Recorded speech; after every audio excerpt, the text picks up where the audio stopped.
tocado a mí estar aquí junto a la autora. Pues vamos a disfrutar de una conferencia de Pilar Vellés, que vive en San Mateo, Castellón, y comparte la actividad literaria con la investigación en el aprendizaje del inglés y la actividad docente. Es licenciada en Filología Inglesa, profesora de inglés en infantil y primaria y además es una escritora contemporánea comprometida con nuestra sociedad. Ha escrito varios cuentos cuenta con varios premios literarios en cuentos y poesía. Tiene a su haber bastantes libros, como podemos ver ahí en la mesa. Y hoy pues nos va a hablar de... Nada, que creí que solo os hacía fotos a vosotros. No te importa. No. Y hoy nos va a hablar de, creo que es un tema bastante interesante, que es y poco hablado, que es la importancia de las mujeres en la prehistoria. Y muchas gracias. Venga, un aplauso. Gracias. Gracias por haberme acogido, gracias señor concejal de Cultura por haber venido y gracias a todos por haber hecho este esfuerzo en verano y de vacaciones. Espero que os guste, que disfrutéis con esta conferencia y contaros muchas cosas que no sabéis. ¿Por qué escribí este libro? Pues eso es con motivo del centenario del descubrimiento de las pinturas rupestres de la Valtorta en Tirich. Yo fui maestra en Tirich durante años y conozco las pinturas, conozco la historia. Y desde un ayuntamiento me pidieron que escribiese lo mismo, la historia la prehistoria, pero desde el punto de vista de la igualdad de género. Y me he basado en la antropología y las ciencias sociales. He hecho este pequeño ensayo poemario, pues un homenaje a las pinturas rupestres, y he aprovechado para hablar un poquito de la prehistoria y las mujeres. Nos basaremos en la evolución histórica, las investigaciones, los hallazgos arquitectónicos, imaginaremos cómo eran aquellas mujeres, intentaremos ponerlo en su piel a través de los poemas. Por eso quería que leyerais vosotras, porque al leer te pones en la piel de ellas y sientes esa libertad, es muy bonito eso. Como he dicho, es un enfoque desde la antropología y las ciencias sociales. Normalmente, desde el punto de vista histórico, la historia ha sido un poquito machista, ¿no?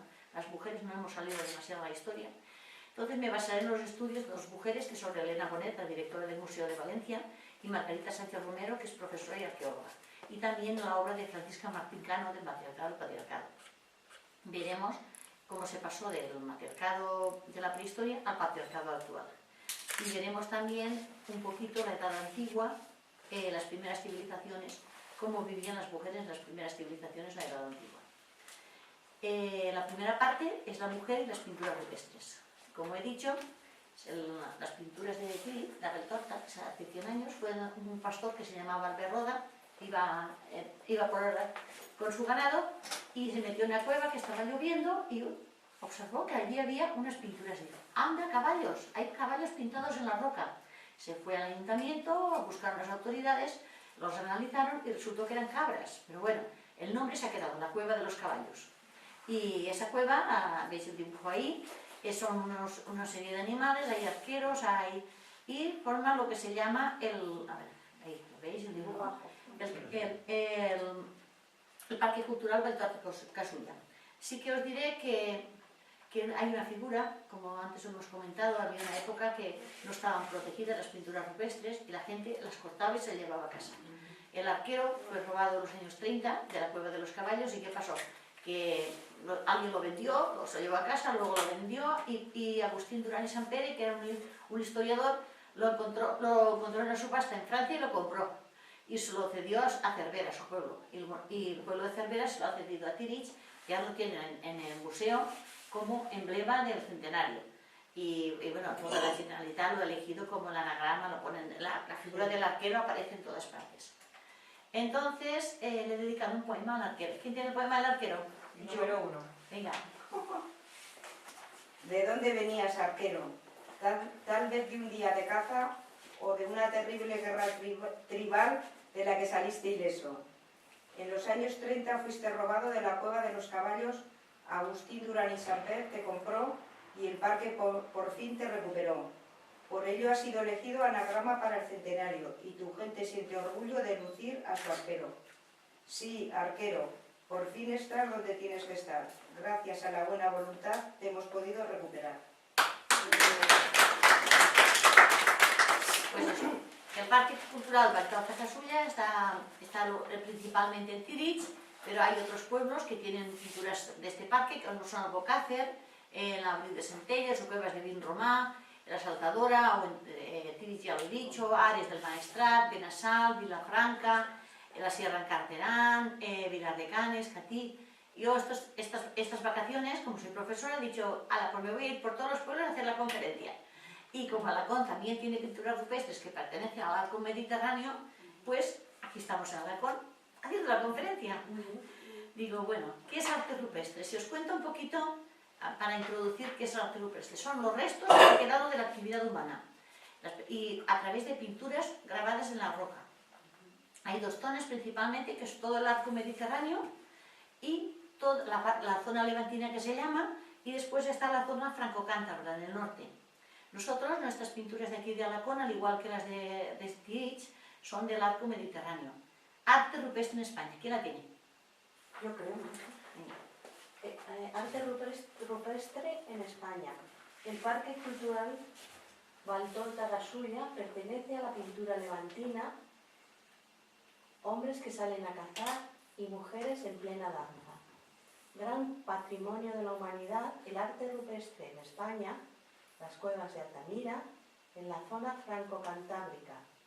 Arte rupestre en nuestra tierra, en la roca, imágenes pintadas, unas mujeres olvidadas que pintaron nuestra historia. ¿Cómo sabéis, verdad, que la historia, las pinturas las pintaron mayoritariamente mujeres? ¿Por qué no os lo habían dicho nunca? Interesante. ¿Quién decora la casa? ¿Por qué se sabe eso? Se sabe, ahora luego lo diré, pero bueno, os lo explico ahora. Se sabe porque se hizo un análisis de las huellas dactilares con un programa,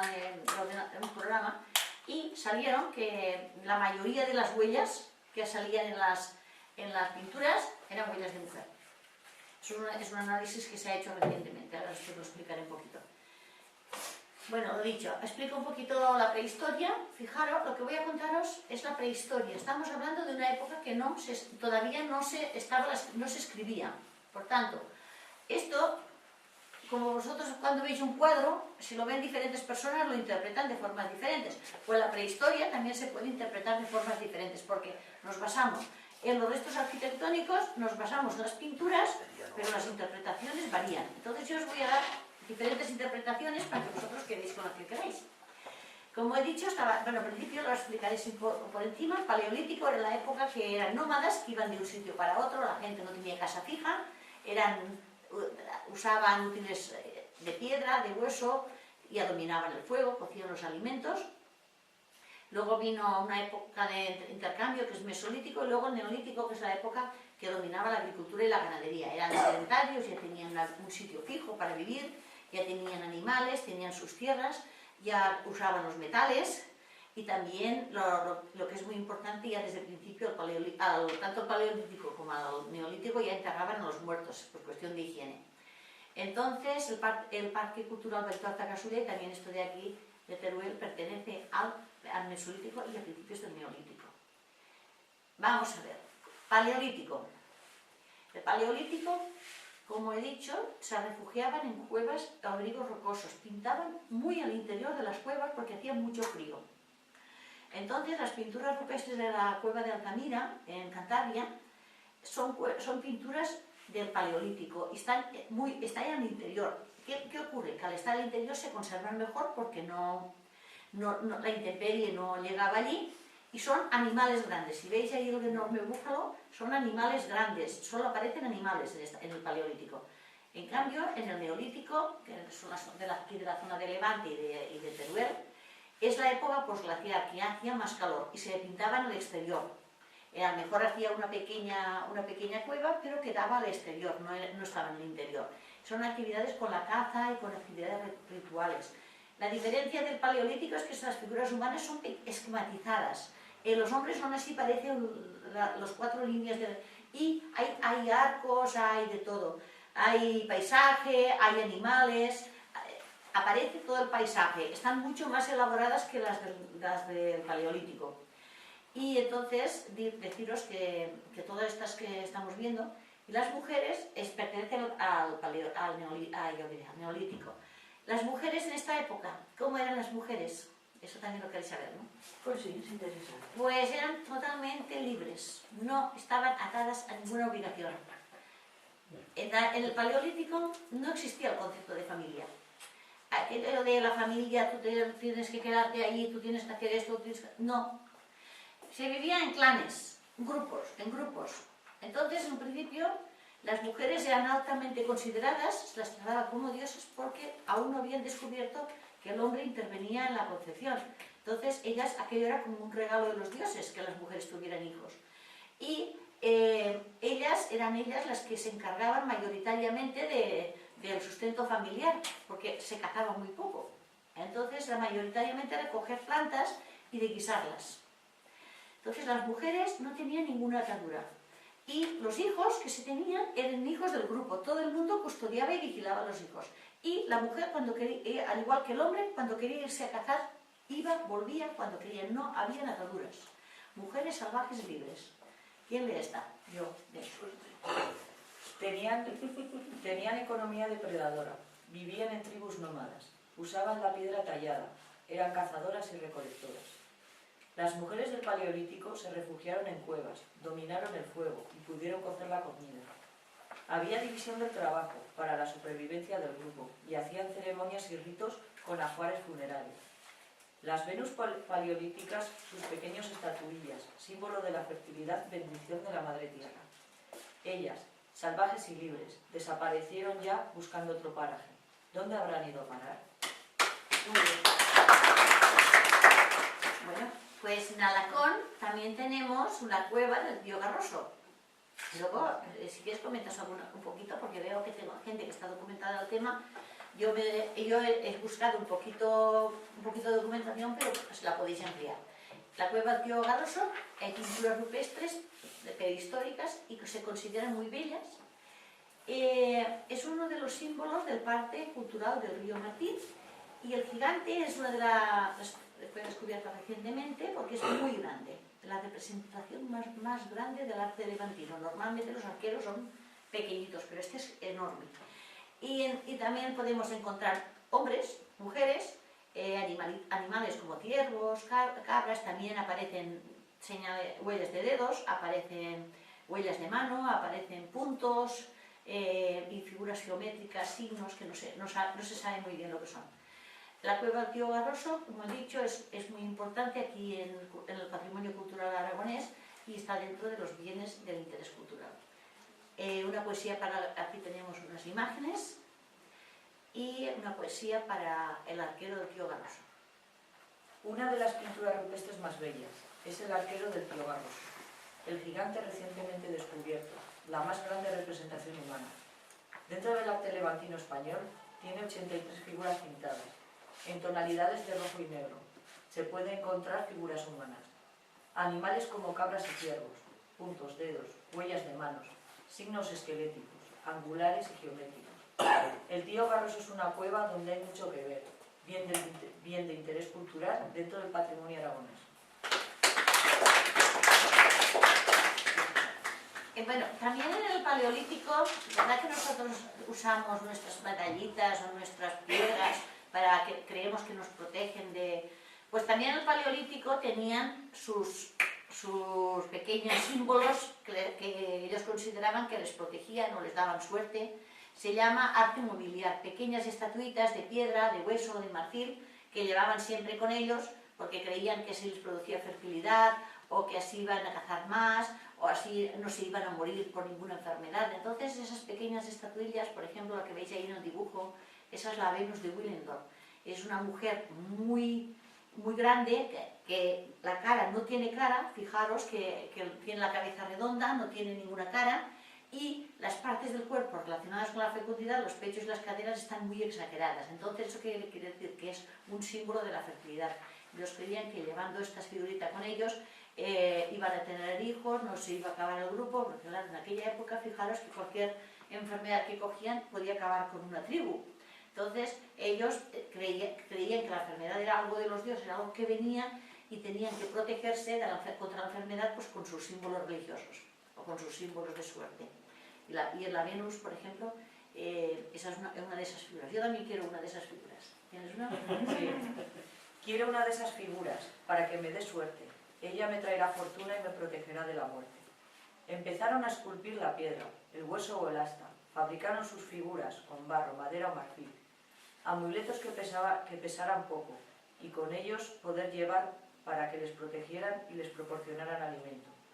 La Venus de Willenford es la más conocida, mujer de rostro impreciso, con sus partes exageradas. La mujer, madre y diosa, que ofrece descendencia, un grito matriarcal de la madre naturaleza. Lo que he dicho, mujeres totalmente independientes, no dependían de nadie, y se iban a cazar, se iban donde querían, cuando querían, sin nadie que les mandara. De hecho, eran ellas las que mandaban. La estructura social, como he dicho, era el clan. Los niños eran de toda la comunidad, responsabilidad de todos. Cualquiera que veía a un niño que se iba a caer, iba y lo cogía y lo llevaba a su sitio. Todos custodiaban a los niños y las mujeres tenían totalmente libertad de movimiento. Según Engels, todo lo de recluir a la mujer en casa y que se ocupase de la casa de los niños vino con la propiedad privada y los animales. Cuando tenían su propia granja, su propia casa, sus propias tierras, empezaron a tener ya el concepto de familia. Pero hasta entonces vivían en clanes y no las mujeres totalmente libres en ese sentido. Pero sí que algo que nos choca es que siendo las mujeres las que principalmente pintaban y las que principalmente se encargaban de la economía o del sustento del grupo, aparecen muy pocas pinturas de mujeres. Aparecen más pinturas de arqueros que de mujeres. Las mujeres aparecen a veces charlando, a veces sentadas, a veces bailando, una danza que parece que sea algo relacionado con los dioses, pero creo que deberían haber más pinturas de mujeres. Figuras femeninas escasas. Los mesolíticos pintaban ciervos, cabras o jabalíes, con flechas clavadas en cuello, espalda o vientre. Llenaron sus cuevas de imágenes, con escenas de la vida cotidiana. Eran figuras humanas esquematizadas, que guerreaban o cazaban animales. Figuras femeninas escasas, se dedicaban a rituales, con enormes faldas largas, peinados, plumas y laureles. Su estructura social era el clan. Los niños eran criados por la comunidad. Muchos ojos los vigilaban y las mujeres tenían más libertad. Llegaría la agricultura y el patriarcado, la propiedad privada y los enseres, la transmisión del patrimonio y perdería la libertad las mujeres. También es verdad que en ningún momento, a lo mejor las mujeres para los rituales se ponían las faldas largas y para irse a cazar pues no se ponían la falda porque era muy incómoda. Eso tampoco lo sabemos. Entonces hay veces que hay figuras que no se sabe muy bien si son un hombre o son una mujer. Por ejemplo, en Bicorp, que estuve el otro día haciendo la conferencia, está la recolectora de miel. Una figura que parece que tiene las caderas anchas, parece que sea una mujer. Hay gente que dice que es una mujer porque tiene las caderas anchas, pero no lleva faldas, ¿sabes? Es una figura esquematizada. Otros dicen que es un hombre porque no lleva faldas. Entonces, no se sabe esto. Pero que sí que, según Jim Snow, el profesor de Antropología Arqueológica de la Universidad Estatal de Pensilvania, en un estudio, primero en 2009 hizo un estudio preliminar basándose en la biometría de las huellas digitales del negativo de 6 manos y estudió la cueva del Castillo de Cantabria y también algunas cuevas de Francia y en España. Este investigador utiliza un algoritmo propio para determinar el sexo del titular de las huellas dactilares. 24 de las 32 huellas analizadas eran de mujer. Eso quiere decir que, no digo todas, pero la gran mayoría de pinturas rupestres fueron pintadas por mujeres y actualmente se habla de las mujeres artistas del Paleolítico. Simplemente me he limitado a repetir lo que hay. Durante años se habló de que eran los hombres que se iban a cazar y que las pinturas las hacían por los niños o los hombres ancianos que ya no podían cazar. Actualmente se dice que, no digo que los niños o los ancianos no pintaran, pero la gran mayoría de pinturas se hicieron por mujeres. Huellas de mujer. Las mujeres con sus manos, con trazos finos y delicados, nos dejaron las huellas para perpetuarse en la historia. Las cuevas al norte de España pintadas al Paleolítico superior nos han dejado valiosas obras, con 16 plantillas de mano. Decían que fueron pintados por jóvenes o hombres adultos, pero tras los últimos estudios han descubierto el gran misterio. Había diferentes huellas de hombres adultos, adolescentes, pero en su inmensa mayoría eran huellas de mujer. Entonces hemos descubierto algo que no sabíamos. Las mujeres totalmente libres y artistas del Paleolítico. Vamos a seguir descubriendo cosas. Bien, en la segunda parte habla del papel de la mujer a lo largo de la historia.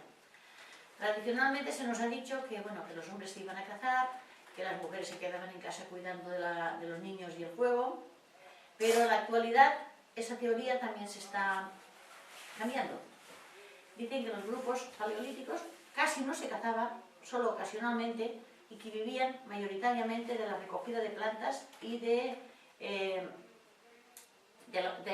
lo que ellos guisaban. Recogían plantas y las guisaban, y ese trabajo lo hacía básicamente la mujer. Y dicen también que la recolección de plantas fue anterior a la caza. Incluso que los primeros instrumentos no fueron hachas o no fueron flechas para cazar, sino utensilios para guisar las plantas y para llevar los críos de un sitio a otro, cuando se desplazaban. A lo largo de la historia, las mujeres se nos ha relacionado con actividades de mantenimiento, pero lo que quiero que entendáis es que en la prehistoria esas actividades de mantenimiento fueron necesarias para que el grupo sobreviviera, porque cazaban cuando podían o cuando encontraban animales, pero es que comer había que comer todos los días, y la alimentación era básicamente vegetariana, basando en la recolección de plantas, ir probando, pues estas plantas están buenas, e incluso empezar a fabricar medicinas, probar esta planta, hacer ungüentos con plantas para solucionar los problemas que les iban surgiendo de salud, y poquito a poco fueron inventando así la agricultura y las medicinas.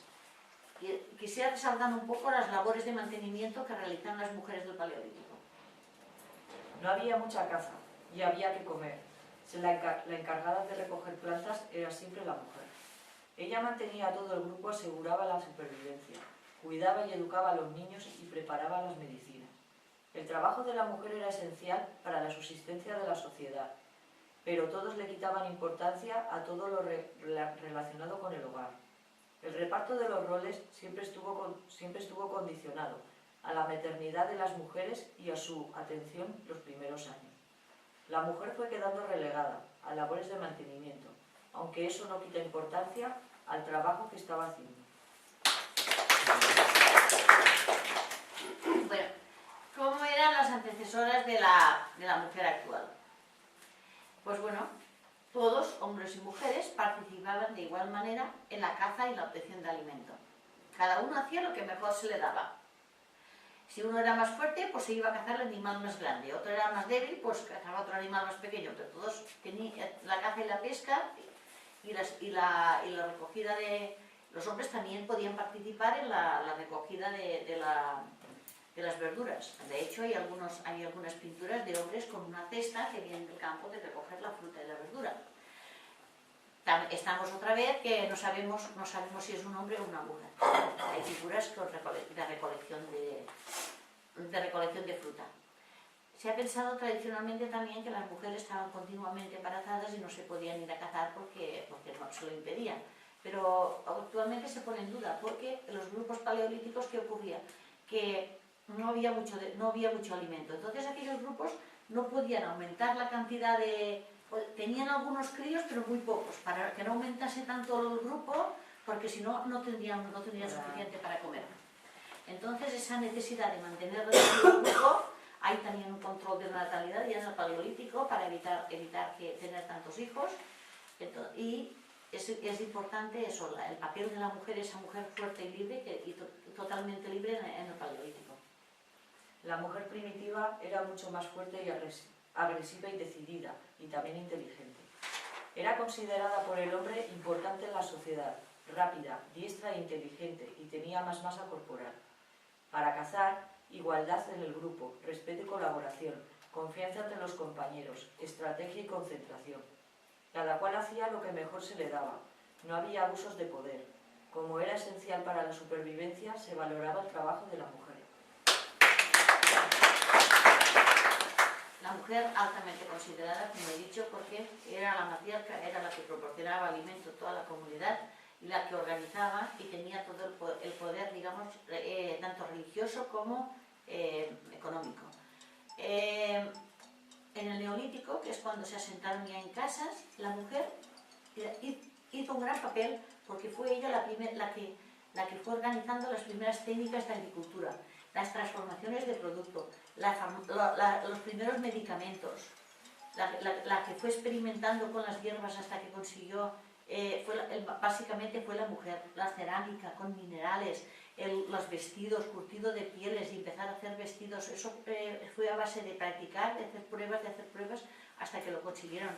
Artesanía, tejidos, herramientas, poco a poco fueron haciendo pruebas hasta que consiguieron crear todo ello. Eso son siglos que les costó el control de la naturaleza, las actividades imprescindibles como se rendía culto a la madre diosa, las cosechas, la fertilidad, las figurillas estas continúan con las figurillas estas de barro como las Venus, y los difuntos ya eran enterrados mucho más con urnas, en necrópolis, y del Neolítico tenemos la edad de los metales que tenían y también los movimientos megalíticos, aquellas piedras casi que tienen formas diferentes. Eso también es de la época del Neolítico. Mujer inventora. Mujer inventora de hechos culturales. En la evolución de la humanidad, domesticó plantas y animales y construyó y contribuyó al cambio social. Admiraban a la madre diosa, protectora de cosechas y ganados. Con grandes bloques de piedra construyeron monumentos megalíticos. Los difuntos se enterraban metidos en urnas de cerámica, rodeados de alimentos y joyas. En las necrópolis reposaban. Aparecieron las clases sociales, la organización y el Estado. Ella realizó las actividades imprescindibles, pero se pasó a estar en segundo plano. Bueno, pues ahora vamos a salirnos ya de la prehistoria y vamos a meternos en la Edad Antigua.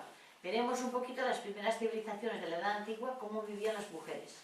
En Mesopotamia, las mujeres tenían un alto estatus, ya estamos hablando ya de la época que sí que hay escritos, eran sacerdotisas y sabían leer y escribir, tenían autoridad administrativa, eran escribas en el palacio del rey, bueno, tenían todos los cargos, tenían cargos importantes al igual que el hombre, y eran adoradas, y encima las mujeres eran adoradas como diosas, compartían los mismos poderes que los dioses. De hecho, hay una ley escrita, prueba de ello, el Código Hammurabi, en el segundo milenio antes de Cristo, que es la ley más antigua, es una recopilación de leyes en que se reconocen las mujeres, los derechos de las mujeres.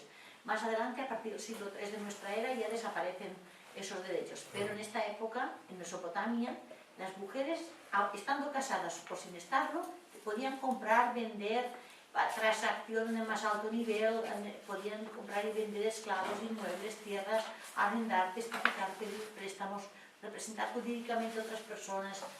Podían ser médicos, letradas, escribas del palacio del rey, incluso las esposas de los reyes tenían su propio sello y palacio. Mujer y diosa. Mujeres escribas intelectuales, que sabían escribir y leer. Sacerdotisas con cargos importantes, que una profesión llegaron a tener.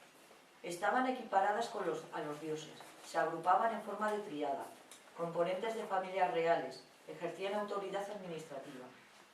En el Código de Hammurabi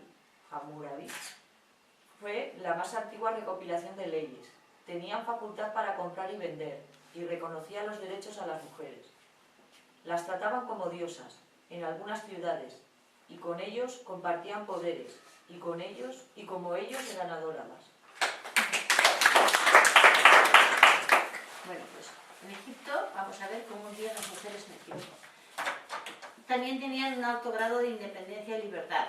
En ningún momento eran rivales con el hombre, que a veces aquí en la sociedad actual, a veces parece que hay una rivalidad entre hombres y mujeres, no tendría que ser así.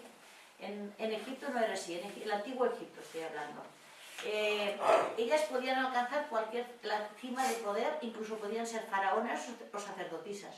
Las mujeres podían tener cualquier oficio, por ejemplo, bueno, todos no, hay los oficios que podían tener. Podían ser visibles, jueces, médicos, escribas, funcionarias de todos los rangos, empresarias, propietarias rurales, comadronas, noditas, masajistas, peluqueras, pero no les dejaban ser, en el ejército no las dejaban estar, ni tallar la piedra, ni limpiar el limo del río, ni la albañilería en general. A diferencia de Egipto, nosotros actualmente las mujeres sí que tenemos la posibilidad de hacer todos los oficios, aunque a veces, por ejemplo, no sé, la albañilería, por ejemplo, no, si no lo hacemos es por cuestión de fuerza o porque no queremos, pero no nos lo impide nadie. En la mujer soltera egipcia tenía total autonomía y cuando se casaban, ellas se casaban muy jóvenes, pero ellas las que decidían si querían casarse o no. Aunque era un contrato entre el novio y el padre, pero ellas decidían a última hora si querían casarse o no.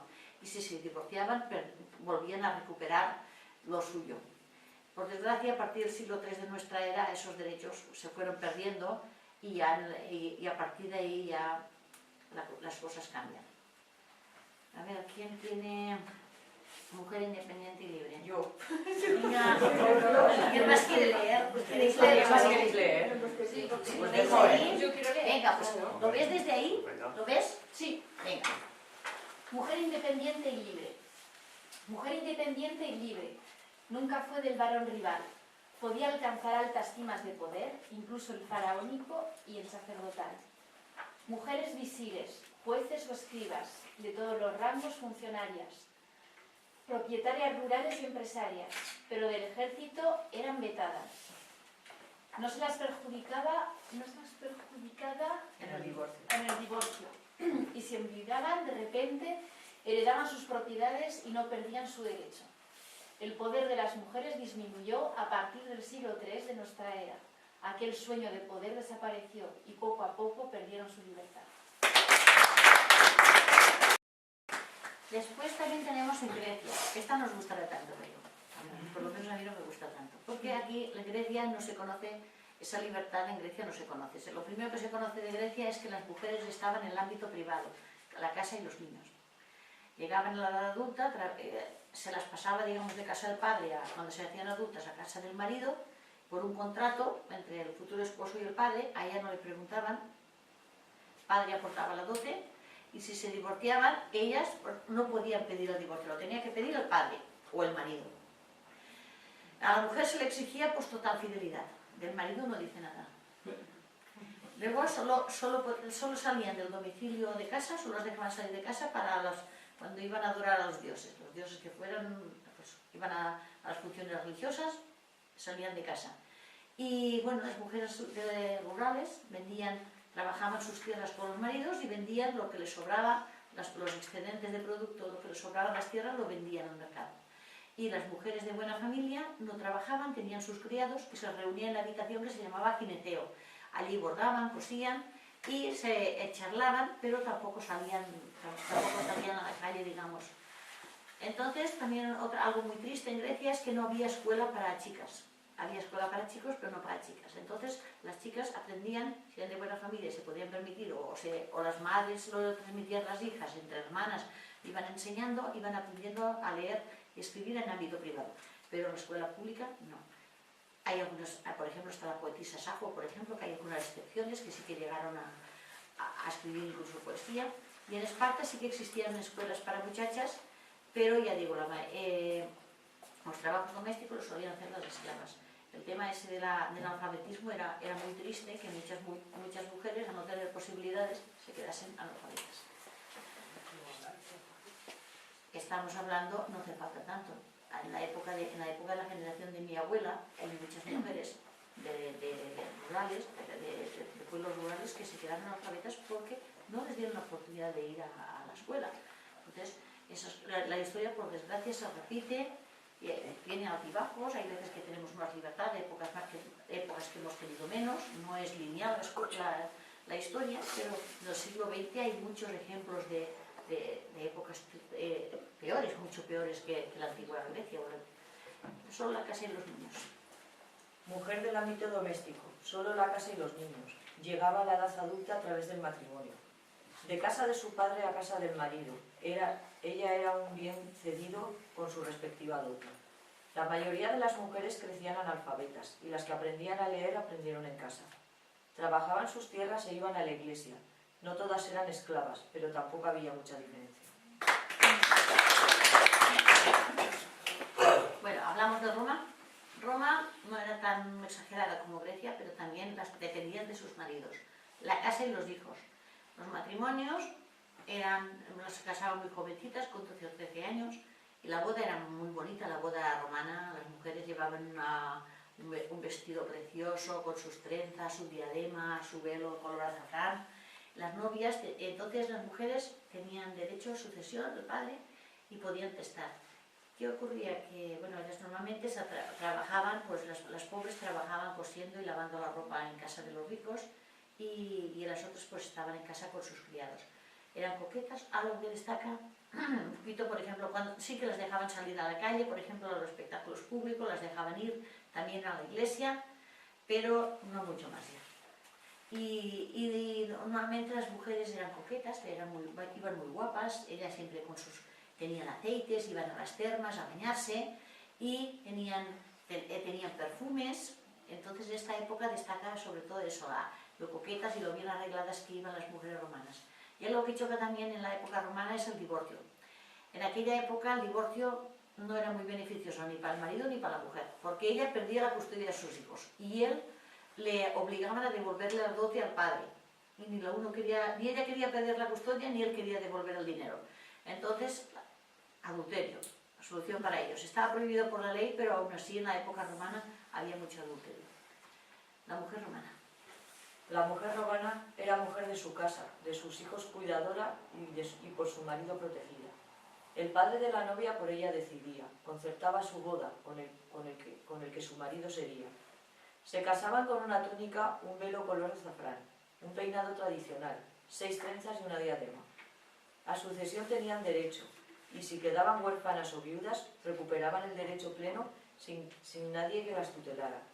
Las romanas eran coquetas, disponía de todo tipo de aceites, olorosos perfumes y peines para su aseo personal. El divorcio para los dos era una complicación. Él no quería devolver la dote de la boda, ella no quería perder la tutela de los hijos de su corazón. Podían salir a la calle a pasear y podían asistir a espectáculos. Aunque tenían ciertos derechos, pronto se quedaron solas e indefensas. La tercera parte, que es la tercera parte del libro, no estoy contando todo el libro, pues estoy dando unas pinceladas, es la posible existencia de una sociedad matriarcal en la prehistoria. Os voy a dar versiones a favor, versiones en contra, y vosotros quedáis con la que queráis. El matriarcado es un tipo de organización familiar en que lo femenino prima en las relaciones sociales, a nivel político, a nivel social, a nivel económico y a nivel religioso. Es la madre la que produce el mayor sustento familiar de la familia. Una organización económica autosuficiente, la madre y sus hijos. En la época de tribus, en la época que vivían en tribus, el matriarcado era la organización familiar principal, según algunos estudios. Entonces, ella hacía caza menor, pesca, la recogida de vegetales. Digamos que había una madre ancestral, que era la fundadora del territorio, y la descendiente por línea matrilineal de la madre ancestral era la que gobernaba. Y cada tribu era gobernada por una descendiente. Después se reunían en una especie de confederaciones democráticas en las que se reunían todas las gobernantes y tomaban sus recuerdos. Entonces, la sociedad matriarcal, ¿quién la tiene? Todavía no. Y si alguien más quiere leer, de verdad, ahí Os podéis acercar un poco. ¿Queréis leer a alguien más? Venga. Ella ejercía el poder económico, regía la estructura social, el poder político y religioso y se ocupaba del sustento familiar. La madre y su descendencia formaban una fuerte estructura. La influencia femenina era muy grande en la sociedad. Era una sociedad pacífica, de las denominadas virginales. Lo femenino era lo que primaba en las relaciones sociales. Su autoridad era legítima, por línea matrilineal, ya que descendían de la madre ancestral. Aunque sean solo teorías y nunca hayan sido realidad, puede que todo cambiaría si hubiera una sociedad matriarcal. Pero hay dos rasgos que destacan la sociedad matriarcal. Una, que eran pacíficas, y dos, que se convivía en igualdad. No había rivalidad entre hombres y mujeres. Aunque fueran las matriarcas las que gobernaban, había igualdad de posibilidades de hacer cosas entre hombres y mujeres. Todos se podían ir a cazar, todos podían ir a coger plantas y cada uno hacía lo que mejor se le daba. Bueno, vamos a ver un argumento en contra del matriarcado. Este señor, aviso, este señor que voy a hablar ahora es un poquito machista. Según el profesor Javier García del Toro, nunca ha existido el matriarcado. Se trata de un montaje falso basándose en datos erróneos. Él argumenta que, bueno, se dijo que se había encontrado una diadema de oro en Jereín, la ciudad de Jereín, y digo, bueno, pues eso pertenece a una reina, a una mujer que era altamente considerada porque llevaba una diadema, fue enterrada con sus joyas. La posible existencia de una sociedad matriarcal. Él dijo que no, que un rey puede llevar perfectamente una corona y no se sabe si la diadema es de un hombre o de una mujer. Eso no es una prueba. Luego también se habló de la consideración de la mujer como una diosa, porque como daba luz, era considerada como una diosa en la prehistoria. Él dijo que no, que la mujer solo es un instrumento de habla y una máquina de parir. Insisto que son palabras del Toro. Y que la línea matrilineal era sencillo, si no se sabía quién era el padre, pues el vientre materno era la única fuente de parentesco, que se sabía que venían de la misma madre. Y respecto a las danzas, que también se dice que las danzas era una forma de adoración a los dioses y que las mujeres tenían el poder de relacionarse con los dioses, él dice que no, que aquello es una forma de provocación y que la mujer simplemente estaba bailando para atraer a los varones. Insisto que es una versión, una opinión. Nada de matriarcado. Nada, ¿Alguien más lee?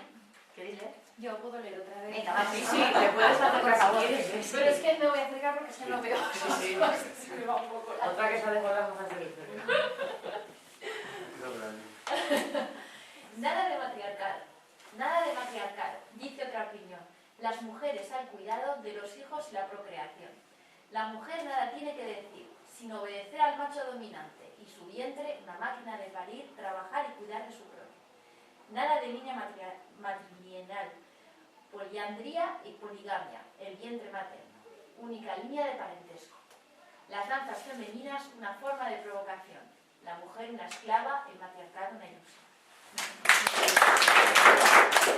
Y ahora vamos a ver otro argumento. La existencia de una civilización matriarcal, según la antropóloga Marija Gimbutas.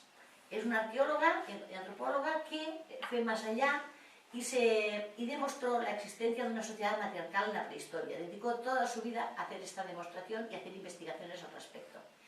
Desde el punto de vista histórico no se le ha dado crédito a la existencia, porque digo, la historia se fue escrita en una época en que había dictadura y que un poquito desde el punto de vista machista, pero desde la antropología ya es otra historia. Desde la antropología, gracias al trabajo de Gimbutas, se empiezan a ver las cosas de otra manera. Se propuso otra visión de la prehistoria. Ella dedicó años a investigar esto, el culto de una diosa madre y el conjunto de unas divinidades femeninas en la época neolítica. Ella consideró que sí que hubo una sociedad matriarcal en la prehistoria, el territorio que ella llamó la vieja Europa, que fueron igualitarias, que los hombres y mujeres vivían en igualdad, eran pacíficas, y ahora después iré explicando un poquito más sobre ellas. Pero ¿qué ocurrió? Que vinieron del este otras tribus de ideología patriarcal y que sí que tenían armas y que sí que eran violentas, y como estos eran pacíficas y tenían armas, las arrasaron enseguida. Entonces, Gimbutas también se dedicó gran parte de su vida a analizar esas pequeñas Venus paleolíticas y también esas pinturas que hemos dicho antes, esos signos que nadie entiende que aparecen en las pinturas. Pues según ella eso es un lenguaje simbólico que se comunicaban ellos en su momento. Nosotros ese lenguaje no hemos llegado a entenderlo, pero ellos ese lenguaje, eso que ponían en las pinturas, se comunicaban y se transmitían valores matriarcales. La guerra no permitiría. Esa, a ver, la leemos. Esa la hemos leído, creo que la ha leído la compañera. Ya la liberé. No, pues esta, bueno, esta. Después. ¿Sí, la leo? Sí. La guerra no permitiría, descendiente matrilineal de la madre ancestral, si ella gobernando seguiría y la guerra jamás permitía. Ella dio origen a su pueblo y lo protegía con su magia. Era la reina legítima de su mundo y solo ella podía impartir justicia. Reina sacerdotisa suprema que presidía el consejo, se reunían asambleas donde votaban los delegados. También en el santuario iban a celebrar fiestas en que pedían a la diosa su protección sobre los campos. Se la desplazó del ejercicio de poder político, religioso y económico. Por no se sabe qué razones, se la relegó a un segundo plano. Apareció la familia patriarcal, la violencia y las guerras, pero las mujeres ya nada sería igual y se olvidaría incluso la historia. Pues Gimbutas, como he dicho, analizó ese lenguaje simbólico que aparece en las pinturas y también las pequeñas estatuillas que eran símbolos diosas de la fertilidad, a través de las múltiples representaciones, y ella estableció 3 grandes rasgos para demostrar la existencia de una sociedad matriarcal en la prehistoria. La primera, que los poblados prehistóricos eran anteriores a las ciudades. Las ciudades estaban estructuradas en familia y eran patriarcales, pero se cree que, como eran totalmente diferentes los poblados prehistóricos, que los poblados neolíticos todavía vivían en una sociedad matriarcal. El otro rasgo es que no hay de esa época murallas defensivas, no hay restos de murallas defensivas y no hay los guerreros, como sabéis, los enterraban con sus armas. No hay tampoco guerreros enterrados ni murallas defensivas. Significa que si todo el mundo se ha enterrado sin armas, es que no usaban armas. Y si no hay restos de murallas, es que no había murallas. Entonces era una sociedad pacífica. Y también, por último, el lenguaje, el metalenguaje, esos símbolos que aparecen en las pinturas, que aparecen gráficos o en las figuritas, aparecen una serie de símbolos que, según ella, no llegó a descifrarlos, que hubiera querido descifrar, no llegó a descifrarlos, pero que se transmitían valores matriarcales y que pudo ser una forma de comunicarse. El trabajo ella construyó todo el mundo social, cultural, religioso, a partir de los restos arquitectónicos y también relatos mitológicos y los símbolos. Lo que sí que está claro es que había equilibrio entre el hombre y la mujer en esa época y se convivía en igualdad. El trabajo de la mujer. Venga, vamos. El trabajo de la mujer. La mujer siempre se encargó de las actividades de mantenimiento, la higiene y la salud del grupo y la educación de los niños. En la época prehistórica estos roles eran muy importantes, pero con el tiempo se despreciaba e infravaloraba este tipo de actividades. El trabajo de la mujer hace falta, es esencial en la sociedad, pero también puede conciliar la vida laboral y familiar.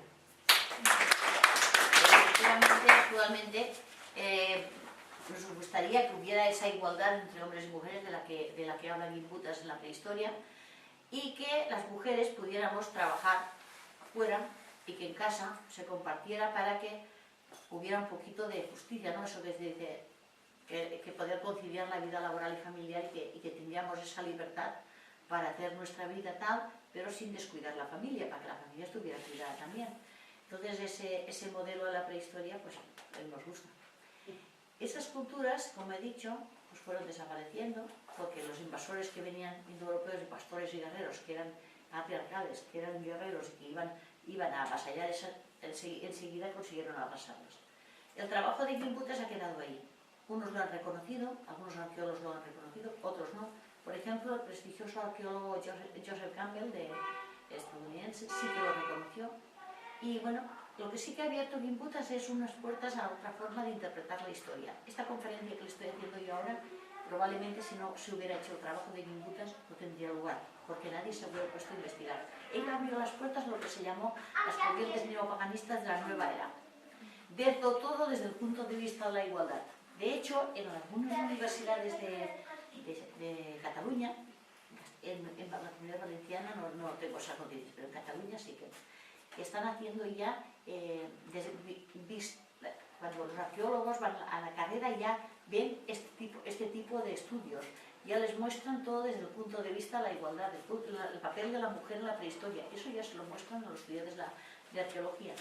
Poco a poco, pues a ver si vamos introduciéndolo también en los colegios y poco a poco la enseñanza pues, nos ponemos también al día de estos nuevos estudios.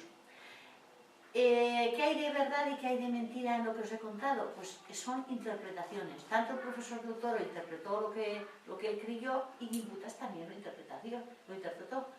Os dejo que os quedéis con la versión que queráis. Simplemente que es una forma de interpretar, que no hay escritos de esa época, pero que nos hace ilusión pensar que hubo una sociedad matriarcal en la prehistoria, es posible. Incluso De la forma que lo trabaja en Gimbutas parece ser que sí. Matriarcado.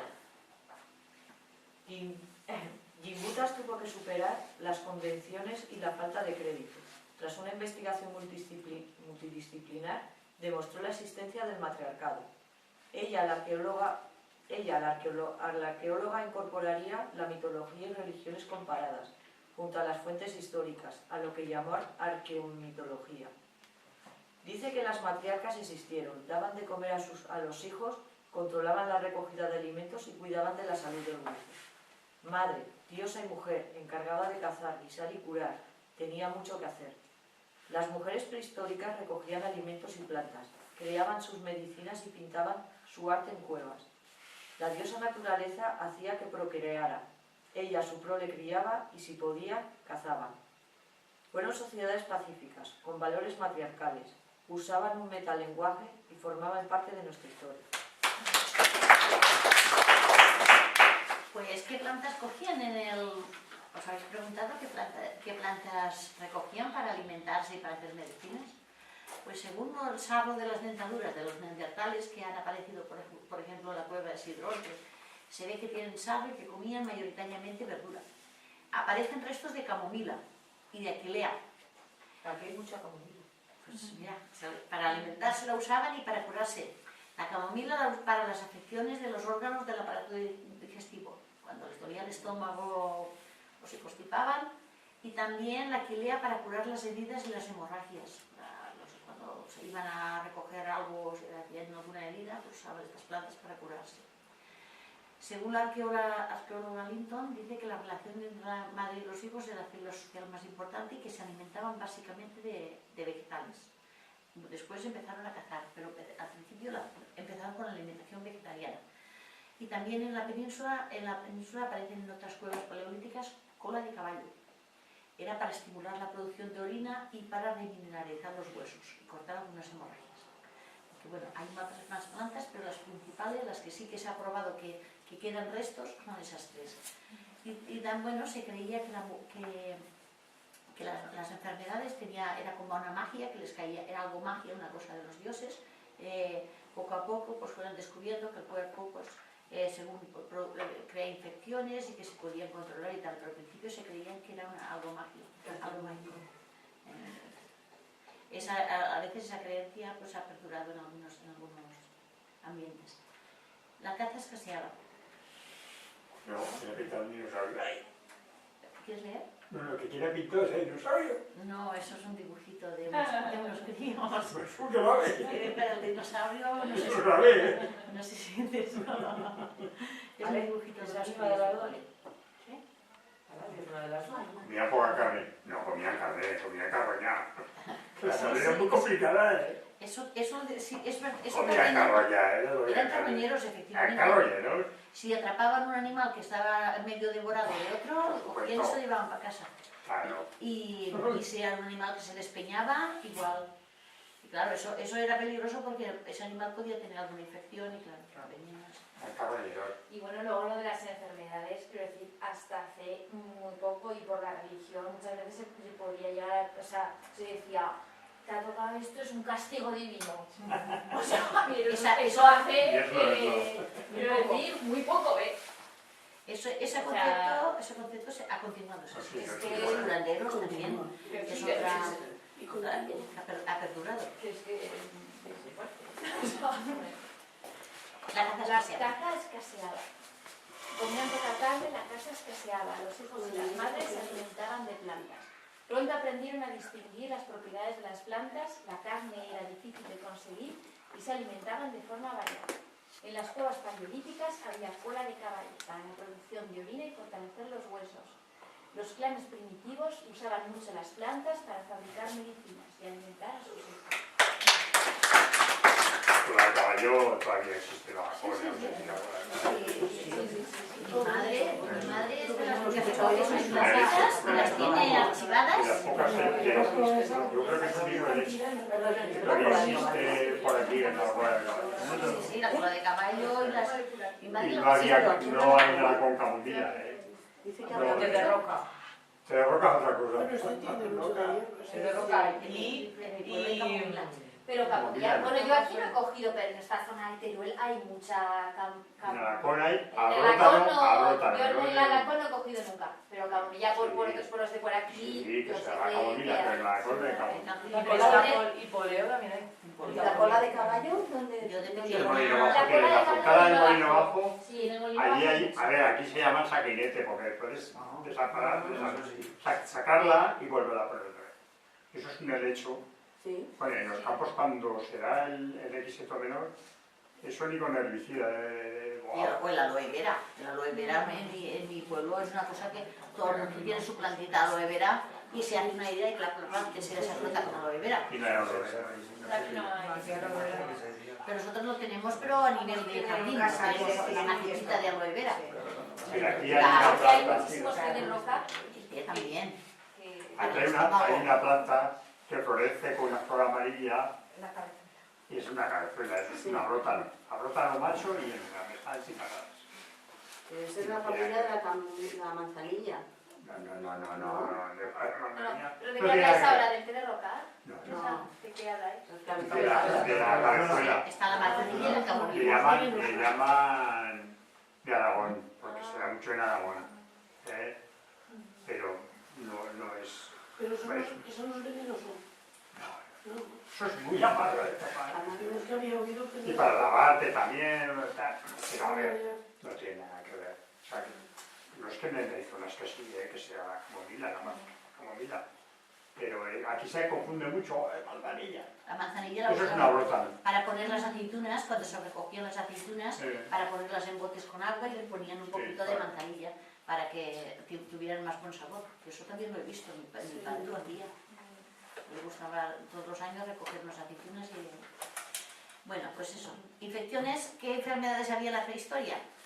Pues estaban las enfermedades crónicas, lo que, pues el resfriado, cuando se mojaban y cogían frío y se constipaban, o simplemente los catarros, o los dolores de cabeza, o los estornudos. Eso eran enfermedades que el cuerpo, pues, que el mismo cuerpo que las creaba por falta de adaptarse al ambiente, poco a poco se fue adaptando y fue creando inmunidad ante ellas. Entonces, ellos ya empezaron a usar las plantas contra ellas, por ejemplo la camomila, y poco a poco estas enfermedades pues, se hicieron fuertes y la fueron controlando. Pero ¿qué pasaba? Estaban las infecciones accidentales, como tú has dicho, eran carroñeros, cogían el primer animal muerto que se encontraban y se lo comían. Entonces, ¿qué ocurría? Que podían coger una infección, podían coger un animal infectado y para aquella infección no estaban preparados. Entonces el cuerpo no sabía reaccionar ante aquella infección y si no encontraban una hierba que lo curara en aquel momento, podían llegar a morir toda una tribu por culpa de una Pero la infección. mujer era como la vaca, año infarto, ¿no? Sí. La mujer igual que la vaca, año infarto. Y el que triunfaba, triunfaba, y el que no, pues mira, se quedaba. Bueno, pues eso. Que esas infecciones accidentales podían ser devastadoras. ¿Infecciones accidentales? seguro que había menos cara. Infecciones accidentales. Los antepasados primitivos sufrieron menos enfermedades. No tenían contaminación ni humo, pero contraían infecciones. Animales infectados que se encontraban por el monte, problemas de intestinos, infecciones accidentales. Unas fueron desapareciendo, otras pudieron ser devastadoras. Así, el cuerpo es muy sabio, desarrolla inmunidad ante ellas. Yo creo que para tener más parásitos, ¿no? Parásitos intestinales, pulgas, chiches. Bueno, te piensas el arquero de Alacón que lleva moscas alrededor, porque muchas veces han discutido eso. Sí. El arquero de Alacón lo que lleva alrededor son moscas. Decían, el Beltrán, eso son moscas que olían muy mal. Si él llevaba, y además si llevaba comida, lo más lógico que los insectos fueran a la comida. La recolectora de miel de Vicor, que fui, Sí, esa también lleva los insectos revoloteando a su alrededor. Es muy especial. Entonces, era normal que hubiera bichitos y que les picaran y que contrajeran ese tipo de infecciones. Bueno, ¿hablamos de sexo? ¿Qué pasa con el sexo de la prehistoria? Si dibujaban a las mujeres, el falo lo tenía muy sagrado, porque vamos. Según las arqueólogas Linton y Slocum, la mujer era la que iniciaba las relaciones sexuales y la que decidía con quién se relacionaba o con quién se emparejaba. Era una época que vivían en clanes y que eran ellas las que decidían. Y también si analizamos un poco los objetos que se han encontrado y las pinturas, el sexo por placer ya se practicaba en el Paleolítico. Entonces el sexo es tan antiguo como la humanidad. Y hay representación de escenas sexuales y también se han encontrado objetos que demostraban que intentaban no tener hijos, plantas anticonceptivas o incluso instrumentos sexuales para practicar el sexo por placer. Entonces, elegir eso me tocó. Las mujeres vivían en clanes, ayuda mutua y cooperación. No se tenía pareja estable, pero sí respeto y admiración. El día que los hombres descubrieron que en la concepción intervenían y que aquello no era un milagro, los privilegios acabarían. Las mujeres tenían libertad para elegir hombre a su antojo. Todos los adultos vigilaban y se ocupaban de los pequeños. ¿Qué pasó con el cuerpo de la mujer cuando apareció el lenguaje? Fijaros que, bueno, cómo apareció el lenguaje, los estudios, según primero se nos dijo que, la historia se nos ha dicho que el lenguaje apareció porque tenían que comunicarse dónde estaba la caza, si tú vas por aquí, con las estrategias para cazar. Pero los últimos estudios de antropología nos dicen que no es así, porque el lenguaje apareció para decidir qué plantas se recogían, qué plantas no se recogían, qué plantas eran alimenticias, las que servían para fabricar medicinas o las que no. Y también que los primeros útiles eran para eso, para recoger plantas y para guisarlas, incluso para transportar los críos de un sitio a otro. Entonces, ¿qué ocurrió? Pensar que cuando apareció la inteligencia, el lenguaje, el cerebro humano aumentó de unos 400 centímetros, que eran en los principios, los primeros cerebros, pasó a 1300 centímetros, eso pasó poco a poco. Pero ¿qué ocurrió? Que aquel niño tenía la cabeza más grande y tenía que salir. El canal del parto se ensanchó. La mujer se le ensancharon las caderas. Entonces la mujer, con el aumento de cerebro, se le ensancharon las caderas. Más tiempo de embarazo, más problemas en el parto y más tiempo de crianza. La inteligencia implica que los niños son niños más tiempo y necesitan aprender el lenguaje, necesitan aprender la cultura y necesitan más tiempo. Y entonces fue cuando la mujer empezó ya a dedicarse más, por su delicadeza o por su forma de organizar y tal, le venía bien hacer ese trabajo y se dedicó más a la educación de los críos y a enseñarles un poquito la cultura del grupo. Entonces, eso es lo que nos dicen de los últimos estudios antropológicos. Aparece el lenguaje. ¿Vale? Venga, aparece el lenguaje. Necesitaban comunicarse y no había otra solución. Aparece el lenguaje como medio de comunicación. Con el lenguaje y razonamiento aprendieron nuevas estrategias. Se ensanchó el canal del parto y aumentaron sus caderas. La humanidad evolucionó. El cerebro se duplicó, más tiempo de embarazo y más problemas en el parto. Después del parto y la lactancia, a los niños había que educar. Un largo periodo de crianza y se quedó la mujer sin libertad. Es real como la vida misma. Deciros que la mujer, en un principio, gracias a los aportes de Gimbutas, la profesora Gimbutas, gracias a la antropología de género y las ciencias sociales, llegamos a la conclusión de que no dependían de su pareja. Las mujeres de la prehistoria no dependían de su pareja. Vivían en clanes, que todo el mundo era responsable de los críos y gozaban de libertad de movimientos, y que su reclusión al ámbito doméstico apareció después. ¿Guerrera libre? Guerrera libre como el viento.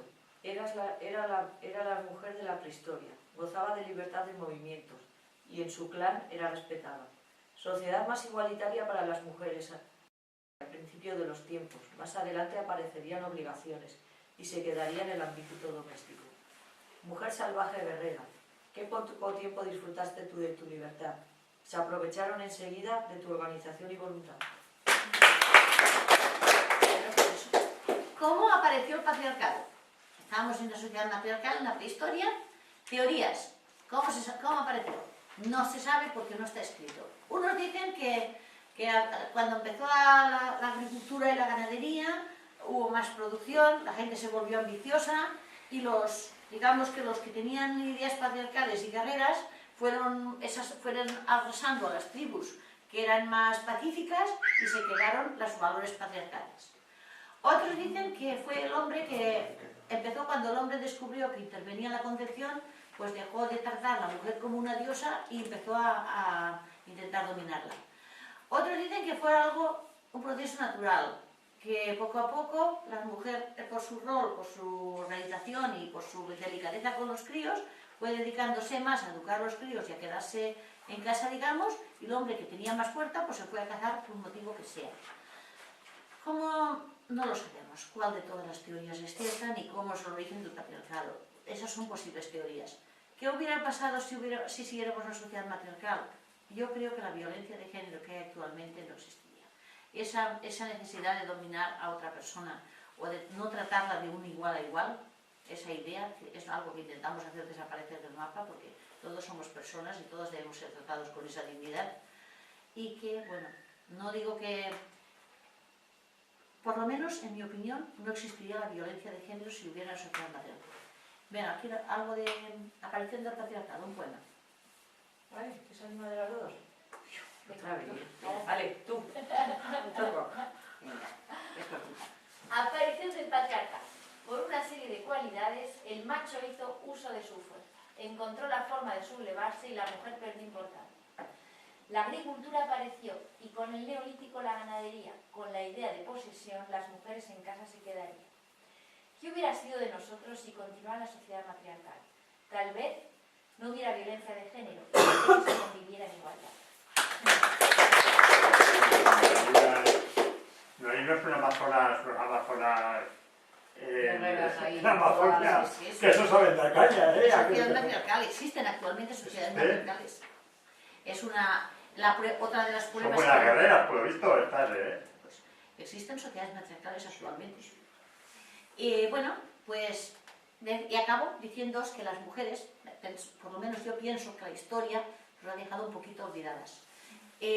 Fue la mujer esencial en un momento dado para la supervivencia de la humanidad, porque sus dotes, su capacidad de organización hizo que se comiera, que sobrevivieran muchas tribus en momentos de tal, y que, bueno, tenemos los ajuares funerarios, que son igualmente las tumbas, no hay distinción entre tumbas de hombres y mujeres, en ningún momento parece que nadie dominara a nadie, todos tenían la misma categoría, la misma libertad. Entonces yo creo que a veces la cultura ha hecho también un poquito que la mujer se quedara en segundo lugar. Hemos sido olvidadas en una historia que probablemente escrita por hombres y actualmente parece que las cosas están cambiando. Pero no considerar el trabajo de la mujer en la prehistoria es un grave error porque realmente si lo analizamos meticulosamente vemos que se ha hecho. Bueno, yo quisiera acabar con este poema, ¿qué quiere ser? Para que nos haga reflexionar un poquito. ¿Qué quiere ser? Mi novia es un ramo de flores, su sonrisa, un canto de pájaro, y su cara, un día de cielo azul. Mi esposa no para en todo el día, la casa, los niños, las tareas, los abuelos. ¿Y cuándo me tocará a mí? ¿Me podría hacer caso? Mi madre es la mejor del mundo, me abraza y me mima, me deja todo preparado y me hace estudiar. No sé sin ella qué sería de mí. Mi abuela me da de todo, siempre tiene galletas y sabe lo que me gusta, porque ella siempre tiene un tiempo para escuchar. ¿Y tú? ¿Qué eras mujer? ¿Cuándo te tocará? ¿Quieres ser una novia perfecta? ¿Una esposa abnegada? ¿Una madre al ejemplar? ¿Una anciana de las que no hay? Dime, mujer, ¿qué quieres ser? ¿El ramo de flores del novio? ¿Una hormiguita para el marido? ¿Una cuidadora para el hijo? ¿Un paquete de galletas para los nietos? ¿O simplemente una mujer independiente? Obviamente, todos queremos ser mujeres independientes, que se nos valore. No queremos machacar a nadie, pero sí que vivir de igual a igual, que no haya rivalidad entre hombres y mujeres y que no haya violencia de género. Yo creo que en eso todos y todas estamos de acuerdo y que a ver si entre estas charlas y un poquito más podemos conseguirlo. Me cogía, ¿no? A 3.500 por ahí, ¿no? Sí. A 3.500, por eso. Pues la idea es esa. Muchísimas Bueno, gracias.